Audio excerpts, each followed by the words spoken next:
They were famous before they could drive. Faces on lunchboxes, names in fan magazines. Millions watched them grow up on screen until suddenly they were gone. No farewell tour, no goodbye post, just silence. What happened? From wild headlines and courtroom drama to quiet lives far from the spotlight, these child stars vanished from Hollywood for reasons no one saw coming. Some faced heartbreak, others walked away by choice, and a few simply disappeared. This isn't just about fame fading, it's about what fame does after it fades. Buckle up, because behind every smiling face was a story waiting to be told. These are 15 child stars who disappeared from Hollywood. And what really happened when the camera stopped rolling? Claude Jarman Jr. When The Yearling hit theaters in 1946, both critics and audiences were captivated by 12-year-old Claude Jarman Jr.'s performance. As Jody Baxter, a young boy growing up in rural Florida with his pet deer, Claude brought rare honesty to the screen. His natural acting earned him an Academy Juvenile Award and launched him into stardom. Sharing scenes with Hollywood heavyweights like Gregory Peck and Jane Wyman, Claude seemed destined for a long career in film. But by the early 1950s, his name had quietly faded from movie credits. His face no longer appeared on posters. Unlike many child actors forced out by age or changing trends, Claude made the rare decision to leave Hollywood on his own. As he grew older, he realized that education might offer something the film industry couldn't: stability and a sense of normalcy.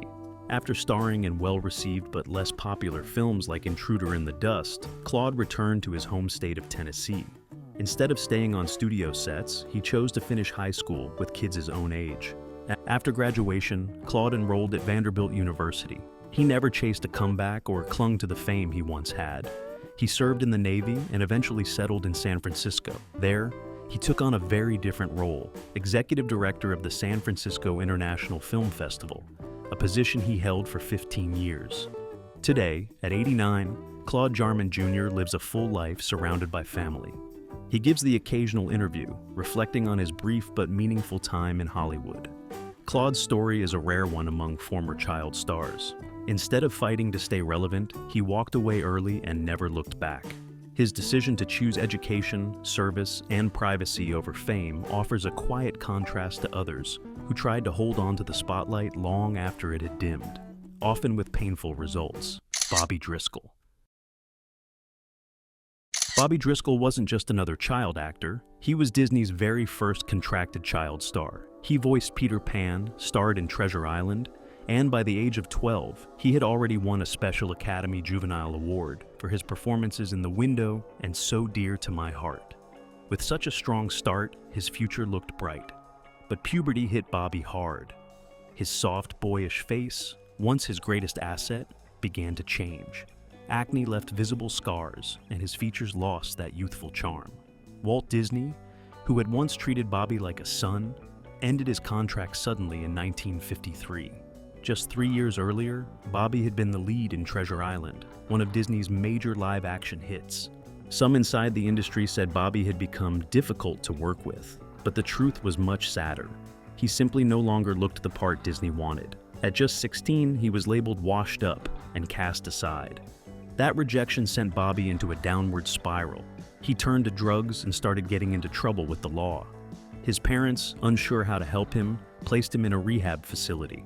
It didn't work. By his early 20s, Bobby was addicted to heroin. He had been arrested several times and was completely disconnected from the industry that once celebrated him. The end of Bobby's story reads like a tragedy. In 1968, some children exploring an abandoned building in New York City found a man's body. He had no ID and was buried in an unmarked pauper's grave on Hart Island. Nearly 2 years later, Bobby's mother asked the NYPD to reopen the case of her missing son. Fingerprint records confirmed the truth. The unclaimed man was Bobby Driscoll, dead at just 31, his heart giving out after years of drug use. The boy who once soared as Peter Pan died alone, forgotten, and unrecognized. It's one of the cruelest turns in a life that began with so much promise. Margaret O'Brien. Margaret O'Brien's story takes a different path, one filled with grace instead of grief. As a child star, She won over audiences with her powerful emotional scenes, especially in Meet Me in St. Louis, alongside Judy Garland. Her role as Tootie Smith earned her a Special Academy Juvenile Award. She became one of MGM's most prized young talents, thanks to her rare ability to cry on cue and make it feel real. But by the early 1950s, things had changed. Like many child actors, Margaret found it hard to land roles as she grew older. The transition from wide-eyed girl to teen wasn't easy, and work started to dry up. Unlike others, though, Margaret didn't chase fading fame. She made a bold choice, to step away from Hollywood instead of fighting to stay in it. What followed breaks the usual child star mold. She focused on school, later got married, and chose a life of privacy. She made the occasional appearance in TV and theater, but never tried to revive her childhood fame.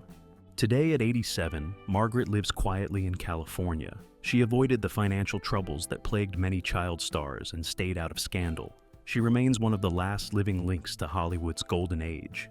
Every so often, she appears at classic movie events or film festivals. Fans who meet her are often amazed that she's still the same kind, warm-hearted person they remember. Margaret O'Brien's story stands out because she left the business on her own terms.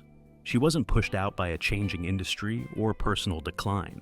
She simply chose a different road, a rare, graceful exit instead of a painful fall. Deanna Durbin. Few child stars ever reached the level of fame Deanna Durbin held during the late 1930s and early 1940s.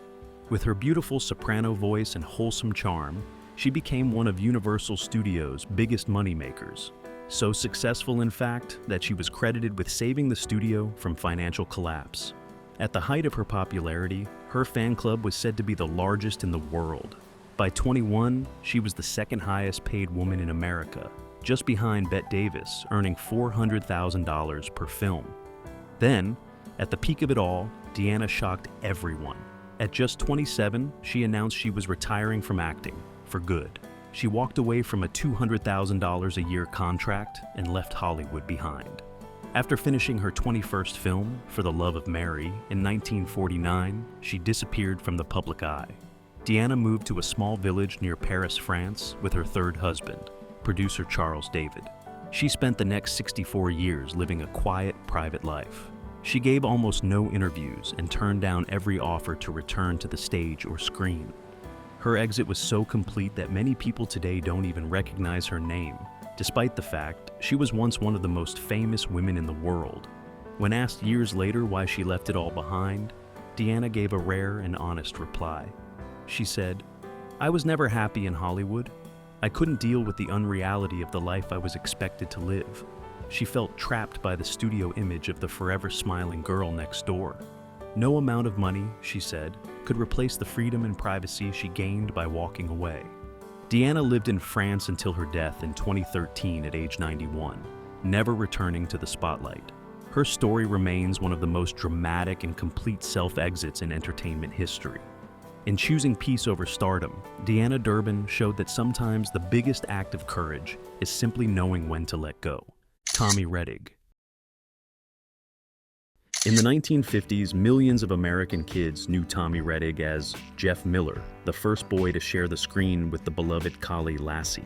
With his all-American looks and easy connection to the dog, Tommy became a household name. But behind the scenes, fame didn't sit well with him. By the time he was 14, he'd had enough. The pressure, the lack of privacy, and the constant demand to stay on took a toll. In a move that shocked his producers, Tommy asked to be released from his Lassie contract, walking away from what most would call a dream job. Life after Lassie wasn't easy. Casting directors still saw him as the boy with the dog. Roles dried up. By his late teens, Tommy had mostly disappeared from television and film. Adulthood brought more struggles. In the 1960s, he was arrested for growing marijuana, a charge that only made his acting comeback harder. He bounced between jobs, working as everything from a farmhand to a door-to-door salesman. Ironically, it was far from Hollywood where he found peace. He taught himself computer programming and became a respected name in early software development. Tommy wrote technical manuals and carved out a second career that couldn't have been more different from his childhood in showbiz. He died in 1996 at age 54, having reinvented himself entirely. From child star to software consultant, Tommy Rettig's life was marked not by fame, but by his ability to start over. Brandon deWilde. With blonde hair and deep blue eyes, Brandon deWilde stole hearts in the 1953 classic Shane. His line, "Shane, come back," still echoes through film history. That moment earned him an Academy Award nomination at just 11, making him one of the youngest nominees ever. Unlike many young stars who fade as they grow up, Brandon kept working. He moved smoothly into teen roles in films like HUD, acting alongside Paul Newman, and found steady work in TV shows like The Virginian. His future looked solid. His talent was clear. He had the charm and depth to carry adult roles. But life took a tragic turn. In July 1972, while driving near Denver, Colorado, Brandon lost control of his car and crashed into a parked construction truck. He died later from his injuries. He was only 30 years old. Just like that, a promising life and career came to an end. The boy who once cried out for Shane to come back would never return to the screen himself. Critics and fans were left to wonder what might have been. Many believed Brandon could have become one of the great character actors of his time. Instead, his film legacy stands at just 17 movies, a small number, but still a powerful reminder of his skill. His story isn't one of fading fame or self-chosen retreat. It's a reminder of how fragile life can be. Brandon's career ended just as it might have reached its best years. Shirley Temple. No list of child stars is complete without Shirley Temple. With her curly hair, dimples, and tap shoes, she became the face of hope during the Great Depression. By age 7, she was the top box office draw in America, earning $50,000 per film, close to $1 million today. Her image sold everything from dolls to dresses. She wasn't just a movie star, she was a brand. But as always, children grow up. And when Shirley hit her teen years, her appeal faded fast. 20th Century Fox, the studio that built itself on her success, dropped her contract when she turned 12. She tried a few teenage roles, including a screen test for The Wizard of Oz, but none of it stuck. By age 22, Shirley Temple was done with acting. What happened next was almost unheard of. Instead of clinging to the spotlight, Shirley Temple, now Shirley Temple Black, found a second act in public service. She raised a family, ran for Congress, and was appointed as a U.S. delegate to the United Nations in 1969. From there, she became U.S. ambassador to Ghana and later to Czechoslovakia. She handled those roles with the same poise and discipline she once brought to dance routines. She rarely spoke bitterly about how Hollywood had discarded her. When asked about her rise and fall in showbiz, she famously said, "I have one piece of advice for those who want to become actors: don't." But her later life proved that losing fame doesn't mean losing purpose. She stayed active, respected, and dignified until her passing in 2014. Shirley Temple's journey shows that there is life after the spotlight, real life, rich with meaning. And that may be the most powerful lesson she left behind. Diana Serra Cary, Baby Peggy. Before Shirley Temple lit up the screen, there was Baby Peggy. Between 1921 and 1924, this tiny actress starred in over 150 short films and several features, becoming one of silent film's first child megastars. With her bobbed haircut and serious face, Baby Peggy charmed audiences by parodying adult stars and delivering big emotions in a small frame. She earned around $1.5 million a year, about $23 million today, supported her entire extended family, and received over 1.7 million fan letters. But behind the camera, her life was far from playful. Her father, a former cowboy with ties to Hollywood, managed her career with an iron grip. She worked up to 8 hours a day, 6 days a week. She had no schooling, no friends her age, and never saw any of her earnings.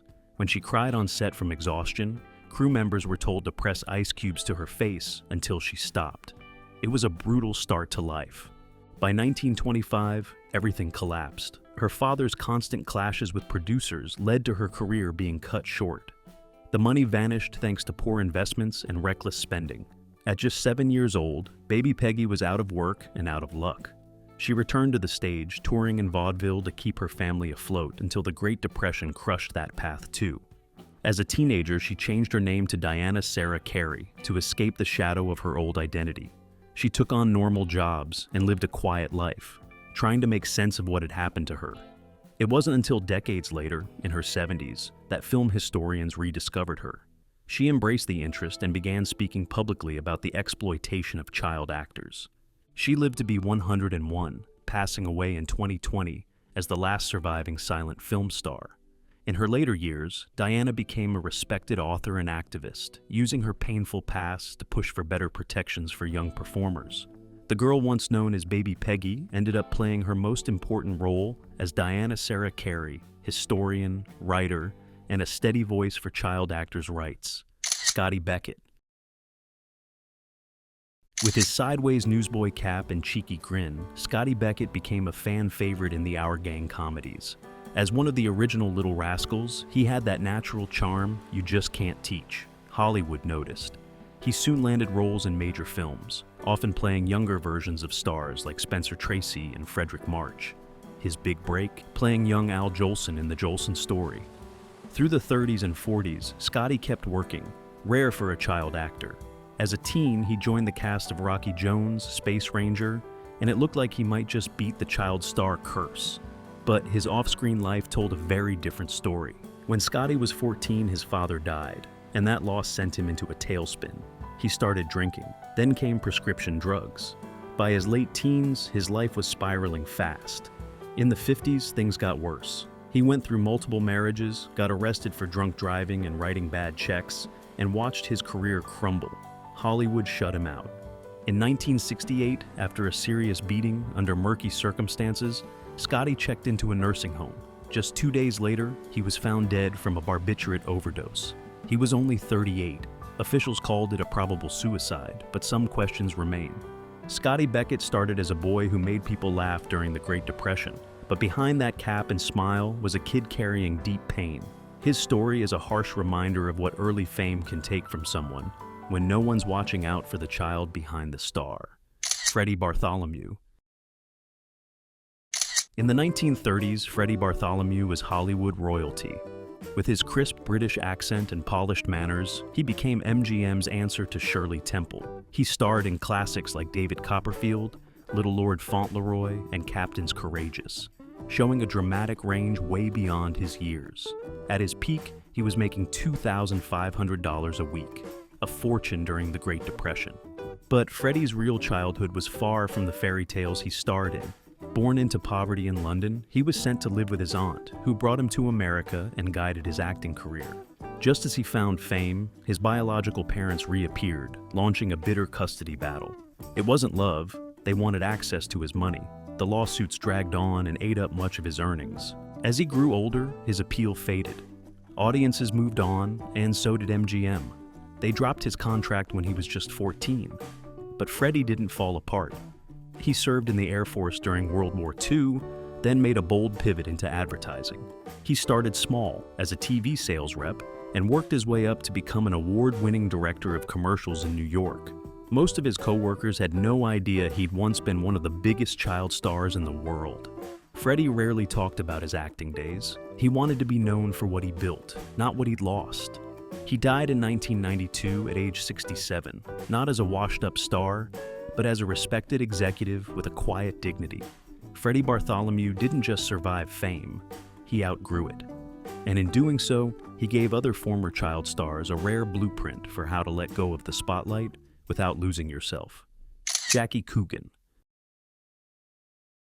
Before Shirley Temple or Macaulay Culkin, there was Jackie Coogan, Hollywood's first true child superstar. At just 7 years old, he caught Charlie Chaplin's eye during a vaudeville act. Chaplin cast him in The Kid, 1921, and Jackie's heartbreaking performance as an abandoned boy melted hearts worldwide. Audiences wept, critics raved, and Hollywood took notice. Jackie's fame exploded. His face appeared on lunchboxes, dolls, cereal boxes, you name it. He became a brand. By age 10, he had earned around $4 million, about $60 million today, but he never got to enjoy it. When Jackie turned 21, he expected to access his money. Instead, he found that his mother and stepfather had spent nearly all of it. Lavish homes, diamonds, cars, it was gone. All that remained was $126,000. The betrayal ran deep. Jackie sued his own mother. The case shocked the nation. While he recovered only a fraction of his earnings, his public fight led to real change. In 1939, California passed what became known as the Coogan Law, a rule that requires a portion of child actors' earnings be protected in a trust. Jackie kept acting, but he never reached his childhood fame again. Most remember him today as Uncle Fester from the Addams Family TV show, a far cry from the soulful boy who once moved the world to tears. His biggest legacy isn't a film or a TV show, it's protection. Every young actor with money safely set aside owes Jackie Coogan for the painful lesson he lived through. Beverly Washburn never became a superstar, but for a while in the 1950s, she was everywhere. She showed up on The Lone Ranger, Leave It to Beaver, Dragnet, and more. She had the kind of honest, emotional presence directors loved, especially when a scene called for real tears. In films like Shane and Old Yeller, Beverly brought a quiet strength that stood out. She wasn't flashy, but she was dependable. She worked steadily through childhood and well into her teens, a rare feat for young actors. Unlike many child stars, Beverly managed a gentle landing. When the leading roles stopped coming, she didn't fall apart. She took smaller parts into the 1970s, then slowly stepped away from Hollywood. No scandal, no headlines. Just a quiet shift to regular life. She later wrote a memoir, Real Tears, sharing what it was like to grow up in the spotlight. There's no bitterness in her words, just honesty. She still makes the occasional appearance at film events and lives a peaceful life in Las Vegas. Beverly's story isn't flashy, but that's what makes it rare. She didn't crash. She didn't vanish. She just worked, bowed out gracefully, and found happiness away from the spotlight. In the world of child stars, that's almost a miracle. June Lockhart. June Lockhart isn't your typical child star story, but that's what makes hers so refreshing. She got her start at age 13 in A Christmas Carol, 1938, acting alongside her real-life parents, both seasoned performers. From the beginning, June seemed to understand Hollywood's rhythms in a way most young actors didn't. While many child stars faded out or flamed out, June did something rare. She kept going. She worked steadily through her teen years in films like Meet Me in St. Louis, then made an even bigger name for herself on television. Most people know her today as the warm, steady mother figures she played in Lassie and Lost in Space. That was June's superpower, growing up on screen without getting lost in the process. She didn't just survive Hollywood, she made it work, decade after decade. Now, at 99, June Lockhart stands as one of the last living bridges to old Hollywood. She still makes the occasional public appearance, sharing memories from a career that spans more than 90 years. While other child stars struggled with the transition to adulthood, June handled it with ease and grace. She didn't disappear. She grew and stayed. Gloria Jean. Gloria Jean once looked like the next big thing. With a crystal-clear soprano and sweet screen presence, Universal Studios pushed her as the new Deanna Durbin. She sang. She smiled. She starred in over 20 movies before she was 21. But tastes change, and by the late 1940s, musicals like hers weren't drawing crowds anymore. Universal dropped her. The offer slowed, and Gloria saw the writing on the wall. Instead of clinging to a shrinking spotlight, she did something almost no one in Hollywood does. She walked away. No scandal, no drama, just a choice. By the early 50s, Gloria Jean had left showbiz completely. She got a steady job at Redken Labs, raised her son, and lived a quiet, happy life far from the camera. Later in life, she said she never regretted leaving. When the time came to move on, I moved on. When she passed away in 2018 at age 92, there weren't many headlines, but maybe that's the point. She chose peace over fame, and she found it. Gloria Jean's story reminds us that not every child star needs a comeback or a crash. Sometimes, a graceful exit is the real happy ending. Kevin Corcoran. If you watched Disney in the 50s or 60s, you knew Kevin Corcoran. As Moochie, he was the ultimate kid brother, curious, scrappy, and full of energy. He showed up in Old Yeller, The Shaggy Dog, Swiss Family Robinson, and of course, the Mickey Mouse Club's Spin and Marty serials. Walt Disney saw something special in him.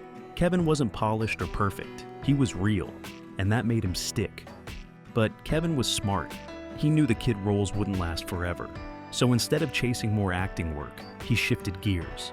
He studied theater arts at Cal State and moved behind the camera. Turns out, he was just as good there.